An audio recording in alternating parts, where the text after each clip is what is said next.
I got back down and listened at the grill. A light flooded the corner. It was the screw. I spun around on my knees facing him. The light was in my eyes. He said, "What the hell are you doing?"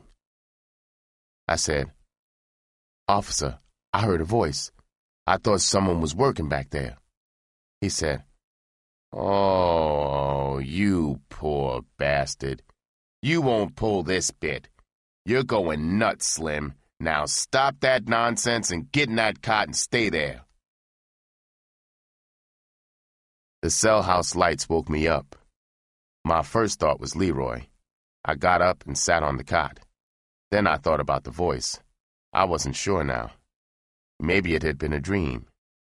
I wondered whether I should ask the screw about it. One thing for sure, dream or not, I didn't want to go nuts. My mind hooked on to what I heard the old con philosophers say about that screen in the skull. I remembered what the books at federal prisons said about voices, and even people that only existed inside a joker's skull. I thought, after this, when I get the first sign of a sneaky worry thought or idea, I'll fight it out of my skull. Maybe I wasn't dreaming when I heard that voice. If I hear it again, I'll have some protection. I'll keep a strong, sane voice inside to fight off anything screwy from going on. Every moment I'll stand guard over my thoughts until I get out of here. I can do it. I just have to train that guard.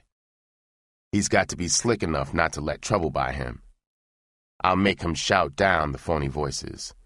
He'll know they're not real right away. I got up and went to face the bowl. I heard the rumbling feet of the cons coming off the tiers. I was washing my face. I heard a series of sliding bumps on the floor behind me. It was like maybe several newsboys all throwing your paper on the porch in rotation. Then I smelled it. I turned toward the floor. I squinted through the soap on my eyelids. I had been bombed with crap. It was oozing off the wall. The solid stuff had rolled to my feet. Pieces of loosely rolled newspaper were the casings. Cons were passing my door snickering. I felt dizzy. A big lead balloon started inflating inside my chest. I remembered the inside guard. He was new and late on the job. I puked. I shouted over and over, "Watch out now. It's only crap. It's only crap. It's just crap. Watch out. It can't hurt you. It's only stinking crap." A screw stood up at the cell door, twitching his nose. He was screaming, "Shut up!" He opened the cell. I got a bucket of hot water and a scrub brush. I cleaned the cell. The screw asked me who filed my nest. I told him I didn't know. My screw came to see me at noon. He told me how Leroy had enlisted the crap bombers. Leroy told them I had put the finger on him years ago when he got the bit for the Papa Tony beating. My screw dropped the truth around the cell house. All the bombers were down on Leroy. I dared him to bother me again. I was safe from Leroy. I didn't mourn when Leroy finished his 5-day bit. It was the end of my 6th month. I beat down worry, voices, and countless thoughts of suicide with my skull guard plan. A friend of Mama's sent me a telegram. Mama had been stricken. The hospital doctors had given her up. Then she bounced back. She was very sick now, but still alive. The telegram gave my skull gimmick a tough test. I had a very sad day around the middle of the 7th month. A booster from New York busted on his 2nd day in town was on the tier above me. A con on my row several cells down called me one night to borrow a book. A moment later, I heard my name called from up above. He came down next morning and rapped to me. His job was in the cell house. The booster asked me if I were the iceberg who was a friend of party time. I told him yes. He didn't say anything for a while. Finally, he told me Party had often spoke of me as the kid he once hustled with, who grew up to be Iceberg the pimp. He told me Party had copped the beautiful girlfriend of a dope dealer when he got a bit. Party turned her out. The dope dealer did his bit. The broad tried to cut Party loose to go back to a life of ease. Party went gorilla on her. He broke her arm. 2 months later, party cops him H. He didn't know his connection was a pal of the dealer who got the bit. It was H all right, mixed with flakes of battery acid. I didn't sleep that night. I had come to a decision in that awful cell. I was through with pimping and drugs. I got insight that perhaps I could never have hoped to get outside. I couldn't have awakened if I had been serving a normal bit. After I got the mental game down pat, I can see the terrible pattern of my life. Mama's condition and my guilty conscience had a lot to do with my decision. Perhaps my age and loss of youth played their parts. I had found out that pimping is for young men, the stupid kind. I had spent more than half of a lifetime in a worthless, dangerous profession. If I had stayed in school in 8 years of study, I could have been an MD or lawyer. Now here I was, slick but not smart, in a cell. I was past 40, with counterfeit glory in my past, and no marketable training, no future. I had been a sucker than a square mark. All he loses is scratch. I had joined a club that suckered me behind bars 5 times. A good pimp has to use great pressure. It's always in the cards that one day that pressure will backfire. Then he will be the victim. I was weary of clutching quicksilver whores in the joints. I was at the end of the 9th month of the bit. I got a front office interview. I was contesting my discharge date. I was still down for an 11-month bit. An agent of the joint had been in the arresting group. I spent 30 days in county jail before the transfer to the joint to finish out the year. I knew little or nothing about law. I was told at the interview I had to do 11 months. I wasn't afraid I'd crack up serving the extra month. By this time, I had perfect control of my skull. Mama might die in California at any time. I had to get to her before she died. I had to convince her I loved her and that I appreciated her as a mother, that she, and not whore-catching, was more important to me. I had to get there as much for myself as for her. I lay in that cell for 2 weeks. I wrote a paper based on what I believed were the legal grounds for my release at the expiration of 10 months. It had subtle muscle in it, too. I memorized the paper. I rehearsed it in the cell. Finally, I felt I had the necessary dramatic inflection and fluid delivery.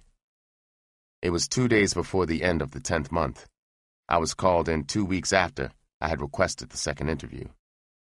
I must have looked like a scarecrow as I stood before him. I was bearded, filthy, and ragged. He was immaculate, seated behind his gleaming desk. He had a contemptuous look on his face. I said, "Sir, I realize that the urgent press of your duties has perhaps contributed to your neglect of my urgent request for an interview. I have come here today to discuss the vital issue of my legal discharge date. Wild rumors are circulating to the effect that you are not a fair man, that you are a bigot who hates Negroes. I discounted them immediately when I heard them. I am almost dogmatic in my belief that a man of your civic stature and intellect could ill afford or embrace base prejudice. In the spirit of fair play, I'm going to be brutally frank.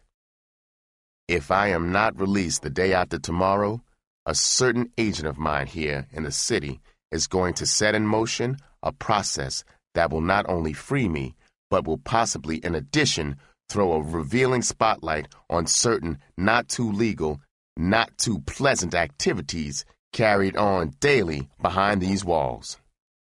I have been caged here like an animal for almost 10 months. Like an animal. My sensitivity of seeing and hearing has been enhanced. I only want what is legally mine. My contention is that if your captain of guards, who is legally your agent, had arrested me and confined me on such an unlikely place as the moon for 30 days, technically and legally, I would be in the custody of this institution. Sir, the point is unassailable. Frankly, I don't doubt my release will occur on legal schedule. Thank you, sir, for the interview. The contempt had drained out of his face. I convinced him I wasn't running a bluff. His eyes told me he couldn't risk it. After all, surely he knew how easy it was to get contraband in and out of the rotten joint. Getting a kite to an agent would be child's play. I didn't sleep that night. The next day, I got a discharge notice. I would be released on legal schedule. Chapter 22. Dawn. I had amazed cons and guards alike I had survived it. I was getting out in 24 hours. I was almost 43 sitting in a cell. I thought, I have been in a deadly trap. Have I really escaped it? Does fate have grimmer traps set? Can I learn to be proud of my black skin? Can I adjust to the stark reality that black people in my lifetime had little chance to escape the barbed wire stockade in the white man's world? Only time and the imponderables inside me would answer the questions.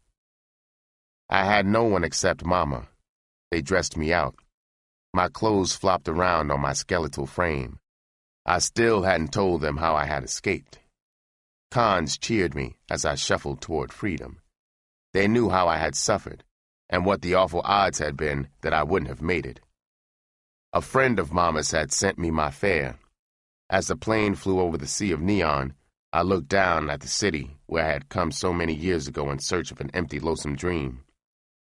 I thought of Henry and the sound of that pressing machine, of Mama when she was young and pretty. How wonderful it had been back there in Rockford. She would come into my room at bedtime, a tender ghost, and tuck me in warmly and kiss me goodnight. It seemed a long time before I finally got to her. When I walked into her room, death was there in her tiny gray face. Her eyes brightened and flashed a mother's deathless love. Her embrace was firm and sure. My coming to her had been like a miracle. It was the magic that gave her strength. She clutched life for an added 6 months. I never left the house for those 6 months. We would lie side by side on twin beds and talk far into the night. She made me promise that I would use the rest of my life in a good way. She told me that I should get married and have children. I tried hard to make up for all those years I had neglected her. It's hard to square an emotional debt. That last sad day, she looked up into my eyes from the hospital bed. In a voice I could scarcely hear, through her parched lips, she whispered, "Forgive me, son. Forgive me. Mama didn't know. I'm sorry." I stood there watching her last tears rolling down her dead cheeks from the blank eyes. I crushed her to me. I tried to get my final plea past death's grim shield. "Oh, Mama, nothing has been your fault, believe me, nothing. If you're foolish enough to think so, then I forgive you." I staggered blindly from the hospital. I went to the parking lot. I fell across the car hood and cried my heart out. I stopped crying. I thought Mama had really gotten in the last word this time. These stinking whores would have gotten a huge charge if they could have seen old Iceberg out there wailing like a sucker because his old lady was dead.